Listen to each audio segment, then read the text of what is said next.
cold as a razor blade. Back for another episode of The Snake Pit. And of course, could never do it without the man himself, three-time North American champion. I've just discovered Jake the Snake Roberts. Jake, we're doing research here, and I figured out that you're a three-time North American champ. I thought it was only twice. Oh, well, one got lost in the mix. it's crazy too, because I go like looking through these lists of like all of the North American champions ever. You're only listed on there twice, but then I'm looking through the research and saw that you won it two times during your first run, and then of course again in 1986. So we'll get into it. But man, I'm excited about dipping back into Mid-South. Do you enjoy looking back at this kind of unexplored time in your career? Yeah, absolutely. Something a little new, right? Yeah, it is one of my favorite times to work. Like 1980, 1981. Yeah. Now, just so you can kind of smarten up our fans, what about, because, you know, we always hear Bill Watts was a prick, the travel was fucking brutal, like all of these negatives, but you're saying like, no, this was one of your favorite times. Why is that? Because of the work in the ring. Okay. What we were doing in the ring was just magical. You know, it really was. You know, for all Bill Watts's fucking asshole cocksucker, no good motherfucker. Fucking for all of that, yeah, you had good matches there. Number one, because if you didn't, you'd be out of a job. Yeah. And number two, because you were given time to have a good match. So it wasn't any of this short kind of WWF, you know, 4-minute affairs. No, we're talking, 20 minutes a night, 20, 25, 30. Man. So good time to get yourself all over. Also a good time to kind of, check your endurance in the ring with that kind of time. The endurance is a pretty easy thing to handle. I mean, I never had a problem with endurance because I'd go till I'd blow and then I'll sit down. Okay. Pretty fucking simple, you know. You run out of gas, you run out of gas. But no, it's the fact that you have time to take the people on a good ride. You have time to take them up, to bring them back down, to move them out, to move them over, to change gears. You can do all your shit. You can do all your moves. I'm just talking about doing your work. It's interesting because I'm coming to find that working in wrestling, you know, as a novice fan, what we always think when we hear about working in wrestling, it's always, I think people think, oh, well, Jake, you know, he had the short arm clothesline and he was doing all these cool moves. And it's not about the moves, though, is it? It's not. It's about you getting over without doing a damn thing other than your persona coming out. You know, it's everything it's the in between the move shit. Mm-hmm. That's what I'm talking about. The in between the move stuff. The move is a move and that's it. What happens after the move? How do you handle yourself? How do you move? That's when you like get your character over to the audience, right? Absolutely. Now, Jake, you and I were talking a little bit about hitting somebody with a move and then doing the walk and talk where you just kind of, you talk shit to the audience and get yourself over. Is there too much of that can happen? Or like, what's your opinion on like the length of time for a little walk and talk? Well, that's something you have to gauge. You know, I mean, yes, you can take it too far, but if you do it right, you'll have no problem because you'll be reading the fans. The fans will let you know when they're ready for something else. Man, I love this kind of stuff. I think that a lot of our listeners really like hearing the inside perspective on the do's and don'ts and hows and whys of professional wrestling. So this is something I definitely want to prod and poke a little bit more as we go. I'm sure we'll do it maybe more in this episode, but definitely future episodes. I'm going to try to work it into the notes so we can really kind of get into the nitty gritty of how to be not a wrestler, a worker, right? Yep. Okay, guys, we're going to do a quick break to talk about the #1 meal kit for clean eating. Of course, I'm talking about our unbelievable sponsor, Green Chef. I love these guys. My wife loves these guys. They're bringing us pre-portioned and prepped quality whole foods with limited processed ingredients. We get to put together meals that come right to us. They're chef designed, nourishing, convenient, and they make it easy to stick to a clean eating routine. Now, look, we've all tried the meal fads, and sometimes they stick. Most of the time, they do not stick. This is a great way to eat real, clean foods and develop healthier eating habits. Skip the trip to the grocery store. This stuff comes to you. There's less prep and less mess by the time it's all done. They make it really simple, and you've got these delicious restaurant quality meals to enjoy. And look, if you're trying to create better eating habits that are going to last, Green Chef makes it easy. They've got dietitian developed recipe options. And we're talking about fresh, organic produce and quality whole foods coming right to your door every single week. A lot of you listeners know that I've stepped into the wrestling ring. And of course, taking care of your body is a huge part of that. So I've been looking around for some kind of a simple option. I don't have time to be going to the grocery store and looking up recipes and then trying stuff, discovering I don't like it, or my wife doesn't like it, or my kids don't want to eat it. With Green Chef, it's all simplified. I'm a big burger guy. And of course, I've got to take it easy when it comes to eating burgers on my new diet. Well, let me say, the Green Chef delivered beef burgers with tomato shallot aioli. These, without exaggeration, were some of the best burgers that my wife and I have ever had. We love this meal. We're definitely going to add this meal to future orders. And that was just one of the meals that came in the box. If you like a little bit more of a Mex-American vibe, we also got Southwest chicken and cheesy rice bowls in our last box. Those were absolutely amazing. And we got Italian pork soup with roasted cauliflower. When I tell you that this was filling and perfect for kind of the coldish weather outside, man, let me tell you, this meal was unbelievable. And we knew that we were getting quality ingredients and sticking with our plan for clean eating. Plus, I've mentioned this stuff before. What's really cool about it is the fact that my wife and I just kind of roll up our sleeves and we get to work on these meals together. She'll take one part of it, I'll take another part, and then we start to kind of mix it all together until finally we've got our full meal. We made it together, we enjoy it together, and it's a high quality meal. It's just like a win all around and something that she and I really, really look forward to every time we get a box of Green Chef in the mail. Some of my close friends have started using Green Chef. A lot of the wrestlers I work with have started using Green Chef. And now it's your turn. You've got to try this out. Thrive all year with clean, easy meals from Green Chef.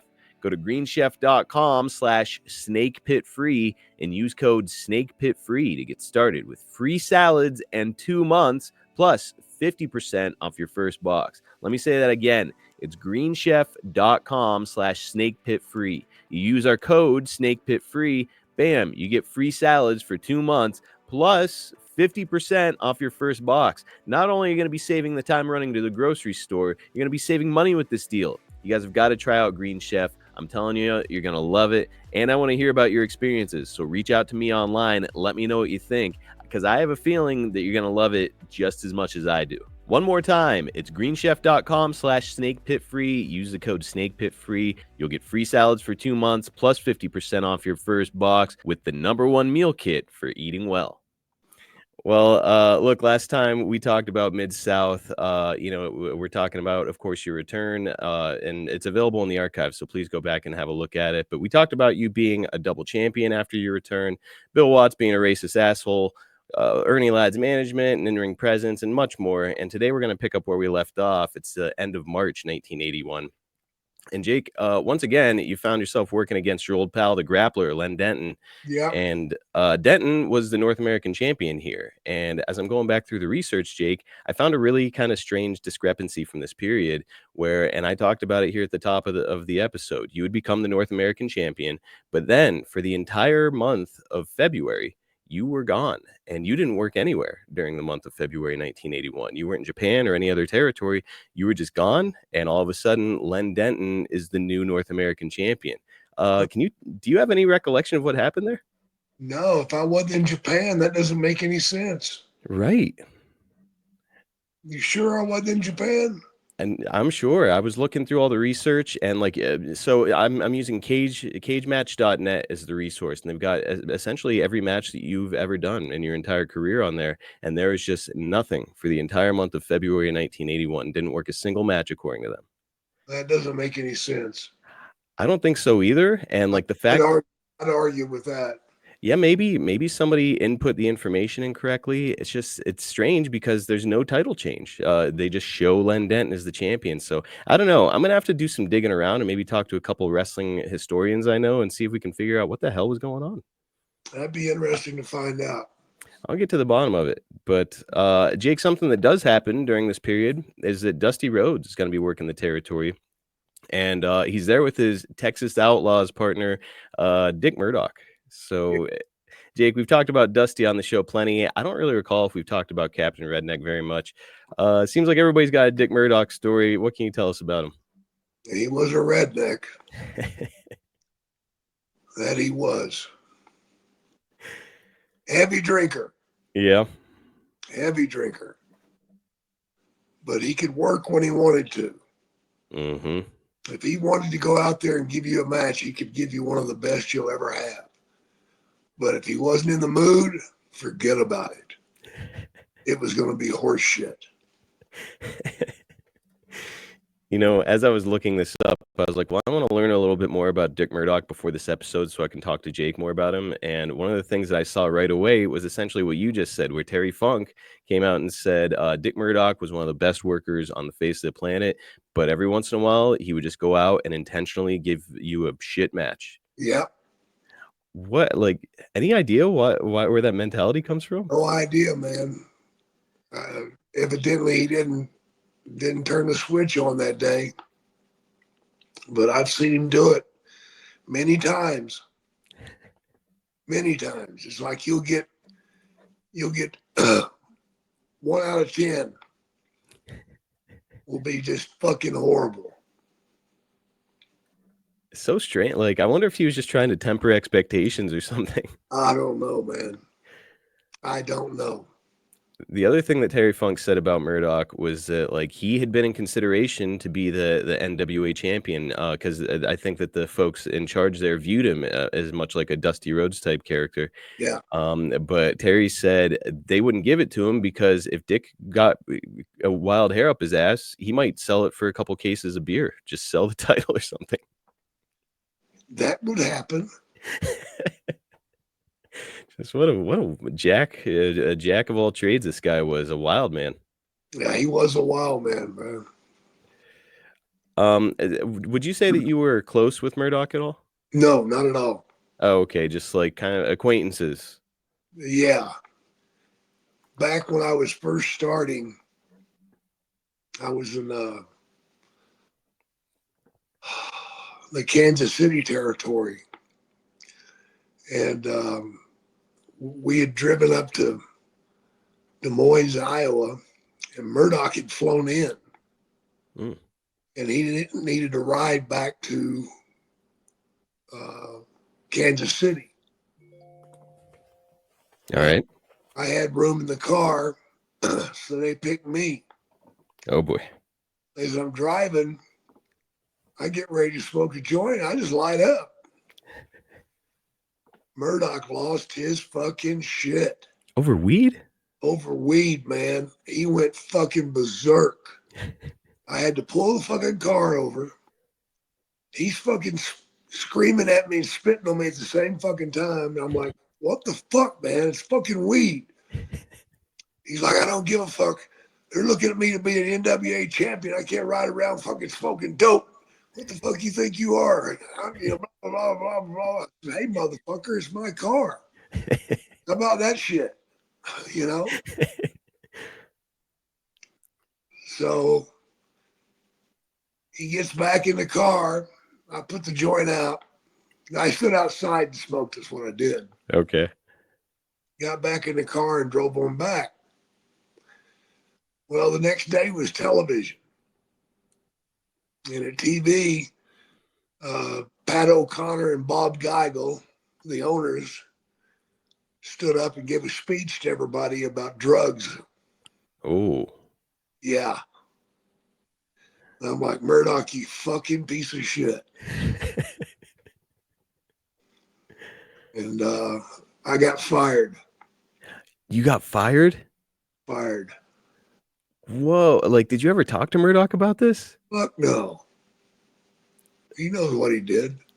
Dude, he fucking ratted you out? Yeah. Yeah. That's like the cardinal rule. You don't fucking rat. It's like the boys versus the promoter, right? Yep. Dude, that's fucked up. Now, Yep. when you would see him down the road, is it just keep away from him? Yep.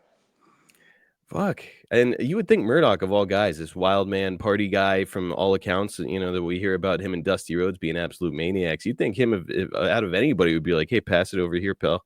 Yeah, you'd think so, but it ain't the way it is. Man, I'm disappointed in Dick Murdoch all these years later. You said you left Kansas City. Where were you off to after that then? That's when I went up to Vancouver, British Columbia. Okay. And that's when I learned to work. All right. So kind of a blessing in disguise, maybe. Yeah, it was. That's also when we've got this great photo of you floating out there. You've got like long hair and like a mustache, and you're wearing a shirt that says Boogie Fever. That was during your Vancouver days. Yeah. I'm going to throw the slide in on this episode. One of my favorite Jake photos. Uh, Okay, guys, spring is almost here, so it's time to shake off them heavy layers, bust out those beautiful thighs. Whether you're on spring break, whether you're headed to a backyard barbecue, playing around at golf, delivering a podcast read like I am, Chubby's has got the style for any spring occasion. I absolutely love Chubby's. I love the different styles that they have available on the website. I love the way that everything feels on me. And man, I love the fact that spring is almost here and my style is set for the season. Got a variety of bright, comfortable polos and high-quality shorts. Chubby's has the styles to fit whatever spring vibe you're going for, man. If you're taking that well-deserved spring vacation, bam, Chubby's has got the ultimate training shorts for you. If you're looking for more casual, comfortable fit for like an outdoor brunch or a walk in the park, how about Chubby's original shorts? They give you that classic feel with the modern look. And then get this, they've even got everywhere shorts designed for performance and casual vibes, both at the same time. I mean, these shorts are absolutely awesome, comfortable, practical, and stylish. It's time, man. It's time for you to upgrade your wardrobe, and Chubby's has got you covered. And we're going to sweeten the deal here a little bit. For a limited time, Chubby's is giving our listeners 20% off your order with our exclusive code. All you've got to do is use code JAKE at chubbyshorts.com. That's it. You save 20% off your order. Okay, if you're listening to this right now, I want you to just real quickly head over to chubbyshorts.com and have a look at some of the really awesome looking shorts. Now, what I'm looking at is men's casual shorts over there. What I really like about them is that not only do you get a bunch of options when it comes to styles, whether it's the Cacanators, the Staples, or the Armadas, but also you get to choose your inseam. So you get to decide how these shorts fit you. So not only are you getting comfort, not only are you getting great fashion, you also get to choose how they fit. I mean, you just can't do any better than that. Now get over there to Tops and have a look at the sweet polos that they've got there. Man, if you're looking to make a little statement out there on the golf course, or if you're just looking for some cool spring/summer fashion, man, they've got some really cool stuff there. I'm looking at the Waves of Joy right now as I'm talking to you guys. They got a bunch of different styles. It's comfortable, stretchy, breathable fabric. So you can kick back with these. Like I said, you could go hit the golf course, or you could just chill out. It's comfortable, stylish, and something that you really need to think about adding to your wardrobe. And finally, we know that summer's almost here, and that means that you're going to be going to swimming pools, lakes, rivers, kayaking, whatever it is that you do, you got to have some classic lined swim trunks. Seriously, guys, go and have a look at these. They've got really cool designs for these trunks. Plus, they're built with quick drying 4-way stretch fabric. These are the best damn swim trunks humankind have ever created. You've got to try them out for yourself to find out. So look, whether you're getting dressed for your workday, a workout, or a weekend getaway, Chubby's has got you covered. For a limited time, Chubby's is giving our viewers 20% off your order with our code JAKE at chubbyshorts.com. That's code JAKE at chubbyshorts.com. Do us a favor. You're going to support our show, and you're going to get some awesome style for the spring and moving into the summer. Make sure that you tell them that we sent you, though. Use that code JAKE, save 20%. Don't blend in with the crowd. Stand out with Chubby's. I do want to ask you one other thing about Murdoch before we move on. One of the things that we always hear about him is that as he aged, he would still try to get the match over, but instead of working a more serious style, he would start to do more comedy shit in his match. Jake, what do you think about that approach to extend your career a little? I don't like it. No? I don't like it. There's no need for that. You know, people want to see comedy. They turn on the fucking TV. Mm-hmm. You're wrestling. Do wrestling. Try that for a while. You know, one of my favorite stories is from DDP, and it's about you during a period when you were hurt. This would have been early 1989, and you were working injured. Of course, you were going to go get the neck surgery soon. And Dallas would say that you and DiBiase were working house shows, and one in particular, Madison Square Garden. You guys put on a barn burner, and for most of the match, you guys were working holds because of your neck injury. So Yeah. it's like it goes to show, it's like there are ways around wrestling if you're not feeling well, if you're getting too old, if you're hurt or whatever, without having to lean into silly shit, right? And go back to wrestling. That's what they want. It still works, folks. Mm-hmm. Not many people know how to work it, but it still works. You know, a lot of the wrestlers I work with nowadays, they talk about the modern style versus the 80s style. And my rebuttal for most of it is like, okay, but human psychology hasn't changed. You know, like No. I know that a lot of the moves have changed and maybe fan expectations have changed, but I think you can still manipulate the audience roughly the same. Damn straight you can. Go out there and grab a hold and wrestle for a while. Grind the hold. Mm-hmm. Make it believable. Don't jump up and run around and do 50 fucking high spots. There's no need for it.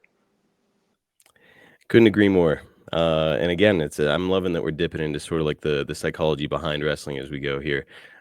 Jake, have you ever done a comedy spot in a wrestling match ever anywhere? Sure. Okay, well let's hear the Jake Roberts comedy spot. I'm curious. For what it fucking was. Rubbing your stubble on the guy's nipple. Oh, I've done that lots of times. I think what I did one time was I was wrestling Gene Anderson, All right. who is a no nonsense old son of a bitch. Yes, he was. I mean, just a fucking asshole. And I taped my hand up. But then I took a magic marker and wrote "fuck you" on the palm of my hand. So we go out and start the match. We lock up and we push each other off a couple of times. And then I give him the fucking stick the hand up in the air, do the test of strength, right? Yeah. So I put one hand up, and he almost touches it. I pull it back down. Then I take the other hand and I flash up my fucking hand open, and he sees that. And it caught him off guard. He laughed. And fuck, the fight was on. Oh no. He was pissed off that he laughed. He was mad you got him. Yeah, he was mad that I got him. Oh shit. God damn, man. For the next 5 or 6 minutes, man, it was a street fight. I mean, I'm talking about really rough shit. Really. He was not a small man either. And if I'm thinking of this time period, right, it probably would have been late 1981, your first run in Mid-Atlantic. So you're still a young guy. Yep. Oh, dude. It was something else, man. Well, you're giving me ideas. I do the test of strength sometimes, so now I'm starting to think this thing through. Oh yeah. You can do silly shit without the fans knowing it too, Okay, like what kind of silly stuff were you doing to some of the guys you get in the ring with? Oh, the nipple rub and all that shit. One of my favorites. The groin rub. What's the groin rub? Well, you get them on their back and you spread their legs really wide. So they're selling that. And you just lean out and put that fucking chin on their groin and start fucking running it back and forth up their leg. And watch it go fucking nuts. I'll tell you what, some of the smelly motherfuckers I get into the ring with, I don't know if I'm going to try it, but maybe I'll use my foot to do the groin rub instead. I guess so. Well, you'll finish March working with both the Grappler and Super Destroyer, two men you worked quite frequently during this run. But in April, you find yourself in a tag team with a guy by the name of Don Diamond. I'm bringing him up for a specific reason, Jake, because first of all, never heard of the guy. Do you have any memory of him? Yeah, I remember him. Any good? He was all right. He was okay. He never got a big push anywhere, but he was okay. Good looking guy. Okay. So That's why I watched years. I mean, he was built well, and he was handsome. So he had something to offer to pro wrestling, Yeah, like a good-looking dude. If he must have been decent in the ring if Bill Watts had him around. So like yeah, he had something, but something that I found really curious about this was that he's not very long for the business. I think he's just going to work a little while and then he's out. And he's one of the many wrestlers from this era who had a really brief career and ultimately left the business for whatever reason. And in fact, that trajectory is pretty normal for most people in wrestling. You work a few years, things end for one reason or another. Suddenly, you're just working a normal job. yep. And again, you don't have any insurance. The money is inconsistent. You're at the mercy of promoters. I think a lot of guys did what they have to do. Just quit, go make a living doing something else. And you were like among a handful of other guys at this time who were the rare exception, went on to become Hall of Famers and make money in wrestling for decades. Yeah. So, Jake, I say all that to say, how stressful was this period of time in your life? Because, like, look, you're a young guy and you're trying to make your bones, but like shelf life for a pro wrestler is what at the time, maybe 38, 40 years old? Yeah. Yeah. Yeah. It was rough, man. I mean, I don't know, man. Either you love it or you don't. Mm, And for me, there was such a passion inside of me. I didn't have a choice. I had to wrestle. wow. Just to feel like I was breathing. Without wrestling, I was nothing. Absolutely nothing. Because my mind and my heart was just so into the wrestling thing. I wanted to be very successful. I wanted to be 20 times better than my father. I wanted to achieve things that he never did. And I was able to do those things. Okay, guys, let's take a quick time out to talk about our fantastic sponsor, Blue Chew. It is the new year, and it's time for you to have better sex with Blue Chew. And they're putting their money where their mouth is, pal. They're offering you a month for free. The whole process is totally simple. You owe it to yourself to give this a try. You just sign up at BlueChew.com, consult with one of their licensed medical providers, and once you're approved, you'll receive your prescription within days. Blue Chew's tablets are made in the USA and prepared and shipped direct to your door. You can take them anytime, day or night, so you can plan ahead or be ready when the opportunity arises. The best part? It's all done online. That means no more visits to the doctor's office, no more awkward, uncomfortable conversations, and no more waiting in line at the pharmacy. Now, look, people ask me all the time, and it's always the same question: does Blue Chew really work? Well, let me tell you, pal, it's time for you to find out for yourself. People are going to be calling you Eagle Scout with the way that you're going to be pitching tents by the time Blue Chew is done with you. The folks at Blue Chew told me they're not going to stop until every man is bricked up like a brick house. That is their mission. They want to get you rock hard in the new year. I said you owe it to yourself. Not only do you owe it to yourself, you also owe it to your partner. You could be missing out on the best sex of your entire life without even knowing about it. Come on, you got to give this a try. They say there is nothing sexier than confidence, and Blue Chew can help give you confidence where it counts. We can all relate to wanting to feel more confident, right? Especially in the bedroom, and Blue Chew's here for you. It's time, guys. Make life easier by getting harder and discover your options at BlueChew.com. We've got a special deal for our listeners. Try your first month of Blue Chew free. Just visit BlueChew.com and use our code SNAKE at checkout. You'll get your first month free. Just pay $5 shipping. Visit BlueChew.com for more details and important safety information, and we thank Blue Chew for sponsoring the podcast. So, like, as far as you were concerned, it was like failure's not an option. Not an option at all. So you could get fucking hurt, another compound fracture in your leg or whatever, you'll get it fixed and come right back. Whatever. It wouldn't matter. It's just, the whole thing is like, the whole mindset to me is just really fascinating because it's, again, you're a young guy, you fairly recently married, and it's like you're trying to make a living, you've got children, you're doing all these things, and you're doing this job that is just not sustainable long term. And the WWF was the WWF at the time, so it's like it's just another territory. Guys weren't really making crazy, awesome, amazing full-time livings for 20 years up there. Nope. So it's just I don't know, man. It's just crazy mindset back in those days. It was a crazy business, man, to get into. It was Hmm. it was a foolish business to get into. Yeah. You had to be a goddamn fool to get into it. But for some,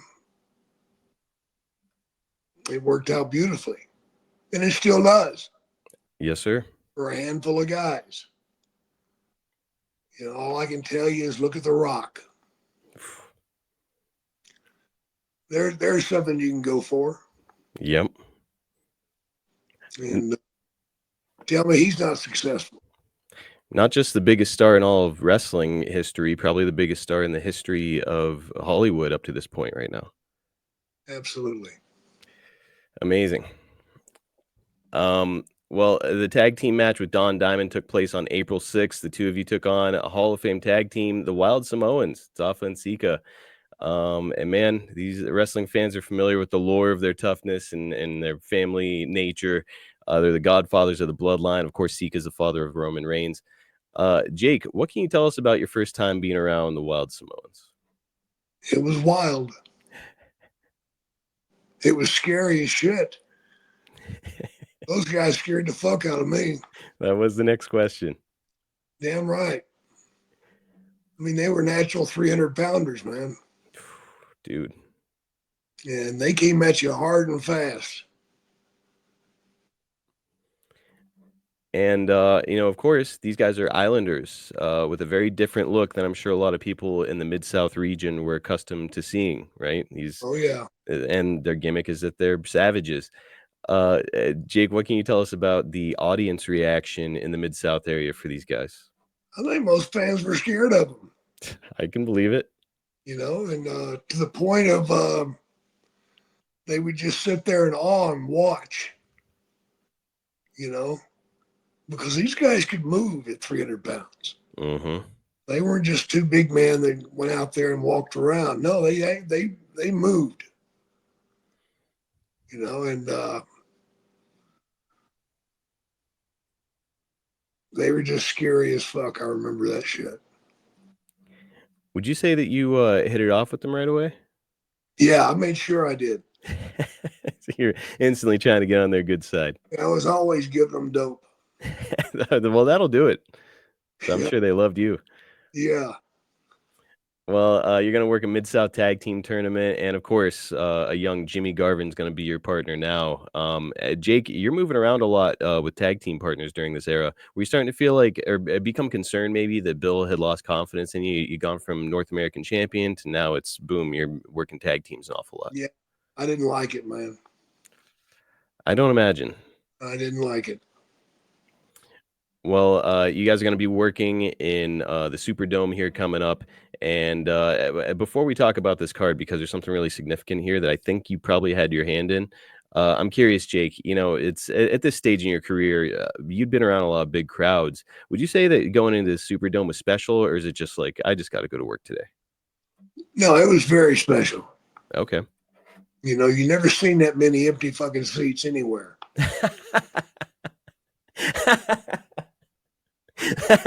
That is not what I was expecting. There was a shit ton of empty seats, brother. Man, it's a big venue. So like what I'm seeing here is that they drew 22,000 people to this particular event, but it's if you're in a 60,000 person stadium, it doesn't look great, right? Yeah, you got that right. Well, one of the things I wanted to bring up is that you and Garvin are going to lose the opening round match of this tournament to the Grappler and the Super Destroyer, who go on to win the whole thing. But Grappler and Super Destroyer are going to defeat Dusty Rhodes and Andre the Giant on this card. And why that's significant is that, they're both, of course, special attractions. Andre is working for Vince Sr. Dusty, of course, is in the Florida region. And Watts, for context, was never a member of the NWA and was a genuine asshole, as we've discussed here, and not just in business, but in life. But he's always able to get some of these bigger stars from the competition's territory. Not only is he getting Andre and Dusty, but they're putting over his guys in this tournament in front of a pretty big crowd. Jake, I know that you were helping with booking talents, which is how you actually ended up in Japan whenever that dude got busted with weed. Do you think you had a hand in helping bring in Andre or Dusty? No, I didn't. Dusty was Bill's friend. Okay. Bill had a good connection with Dusty. I'm curious, was Watts well liked among other promoters, or like how is he getting these talents loaned out to him? He was well liked by Dusty for sure. So Dusty probably helped pull some strings and help him out. Yeah, yeah. Okay.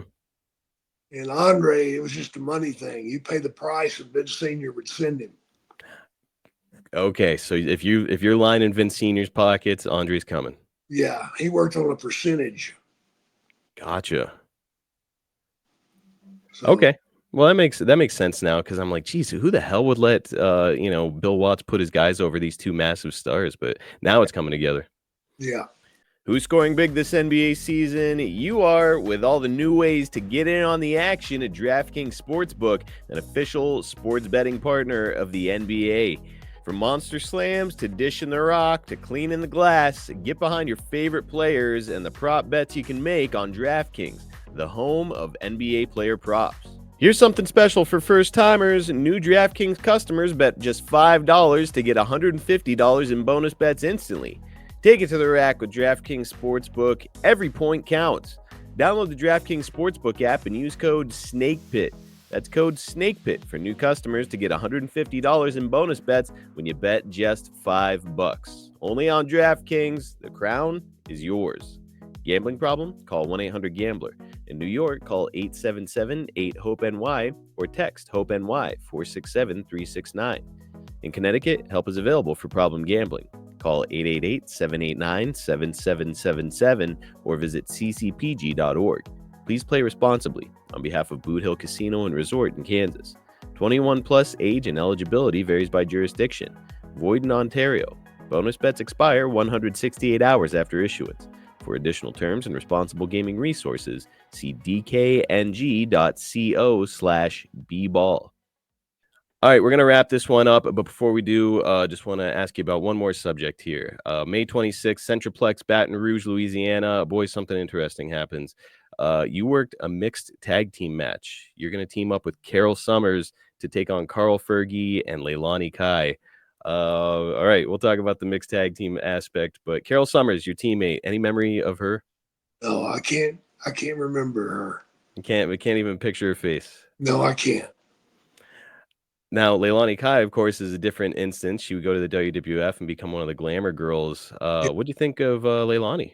I love Leilani, man. I loved her. I tell you what, if there's a street fight, I'd pick her first. She's tough as nails, huh? She can fight, man.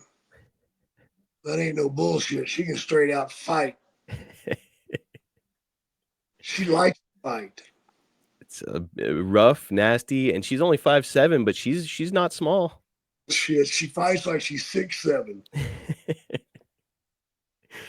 Now, Jake, you had said once before that you viewed Leilani Kai as possibly the best women's wrestler that you've been around. Do you still feel that way? Yeah, yeah. Legitimacy, is that what she brings to the table most in your mind? Sure as hell did, man. Now, regarding women in wrestling at the time, can you smarten us up a little bit on what the state of women's wrestling was like in 1981? It was pretty rough, man. Yeah. They were being abused pretty badly by Moolah. Yeah. You know, Moolah was putting these girls on the road and then collecting half the damn money. Brutal. Girls are really being screwed over. And like, I'm sure that these girls aren't exactly getting massive payoffs in the first place, and then they still got to pay out moolah at the end. Yeah. Yeah. Now, this one really stood out to me because, of course, you're in a mixed tag team match, and boy, I didn't even know that was really a thing back in those days. Jake, what was like the concept here? Was it woman tags in? You got to go tag the other women in? Yeah. Yeah. So the guys are never putting their hands on the women. Never. Okay. What do you think of this format of a match? It sucked. Yeah. I had a feeling. I had a feeling you might feel that way. But of course, Jake, nowadays it's the norm to have a woman in the match with a man and they're throwing blows. Yeah, Man, personally, I do not like the optics of having a man strike a woman ever. Uh, what's your take on it? I just don't like that. No. Keep your hands off the women, man. Now, Jake, hypothetically, if you were 30 years old again and participating in a mixed gender match where you have to face a woman, is there some particular approach that you might take to tell a good story? Well, if I was a heel, I'd have to drive a knee into her back when she hit the ropes, Okay. or at least trip her. All right. But that would be it. That would be like as far as you go, as far as Yeah, putting your hands on her, really. yeah, Grab a hold or something, try to make her tap out. right. Okay. Well, I got a feeling it's coming down the pike for me, so I'll be picking your brain more on this in the future. But Good. Jake, that is going to wrap up our show, and we're going to pick it up with you regaining the North American title from the Grappler next time. So, boy, there's still plenty to talk about. What an interesting run you had back in those days, and I want to thank you for sitting down with me and talk about it, brother. No problem, man. Okay, that'll wrap us up for today. But before we go, I've got to remind you that if you're looking to attract that 25 to 54-year-old male demographic to your product or service, what are you doing? You've got to get over to advertisewithsnake.com. Jake is still with AEW. He's all over the United States. He's meeting fans constantly, shaking hands, talking to people at conventions. People ask him about this show, and people want to know what Jake does and likes to do. And that's why I think it's really important for you to try and be his tag team partner if you're trying to sell a product or service to that demographic.